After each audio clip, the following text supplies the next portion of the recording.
আসসালামু আলাইকুম। আশা করি আপনারা সবাই ভালো আছেন। আজ আমরা সীমান্ত স্কয়ারের ফুড কোর্টে এসেছি। এটা সীমান্ত স্কয়ারের টপ ফ্লোরে অবস্থিত। আশা করি আপনারা সবাই চিনেন, যারা চিনেন না তাদের জন্য। এটাকে কেউ কেউ রাইফেল স্কয়ারও বলে, আবার সীমান্ত স্কয়ারও বলে। এটা জিকাতলা বাস স্ট্যান্ডের পাশেই অবস্থিত বা পিলখানার পাশে অবস্থিত। এটা পিলখানারই একটা অংশ।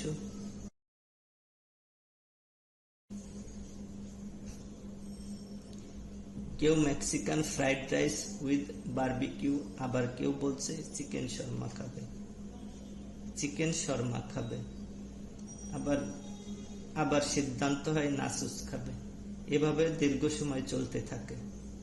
একবার Mexican fried rice with barbecue, আবার চিকেন শর্মা, এভাবেই চলতে থাকে। ফাইনালি আমাদের সিদ্ধান্ত হয় আমরা Mexican fried rice with barbecue এটা অর্ডার করব। কোনটা নেব? কোনটা হবে? এটা তিনটা না, এটা চারটা দেবেন। এটা চারটা, পাঁচটাই দেবেন। খাবার আসতে আসতে চলুন আমরা আমাদের অতিথিদের সাথে পরিচয় করিয়ে দেই।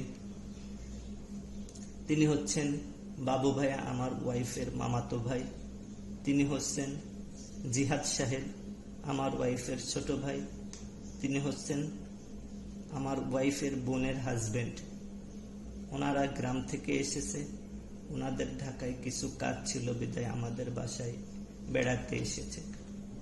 গ্রামের মানুষগুলো অনেক আন্তরিক ও তাদের সাথে মিশে বোঝা গেল তারা ভালো মনের মানুষ।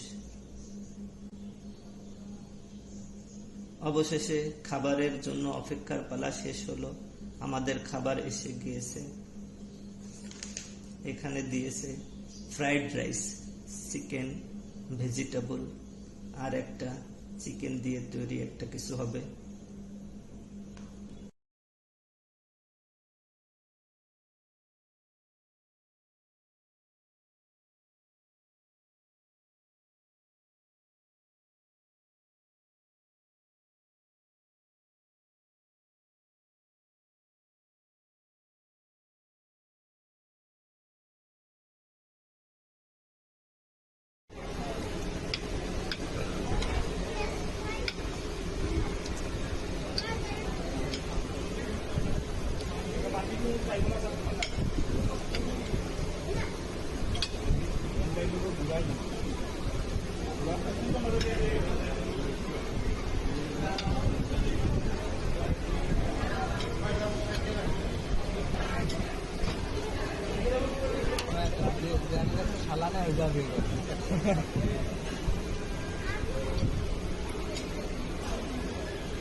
বাইরের লিঙ্ক দিবানি পেটে নাই।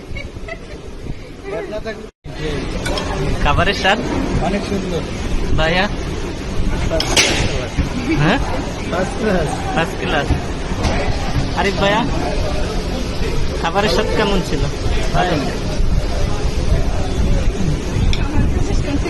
খাবারের টেস্ট সম্পর্কে বলতে গেলে এক কথায় লেস টেস্টি। খাবারের মান অতটা ভালো ছিল না, বাট হয়তো আপনাদের কাছে ভালো লাগতে পারে। আপনারা এসে ট্রাই করতে পারেন। আপনারা যদি এখানকার খাবার সম্পর্কে জেনে থাকেন, খাবারের স্বাদ কেমন ছিল, অবশ্যই কমেন্টস করে জানাবেন। আজ এ পর্যন্ত। ভালো থাকবেন, সুস্থ থাকবেন। আল্লাহ হাফেজ।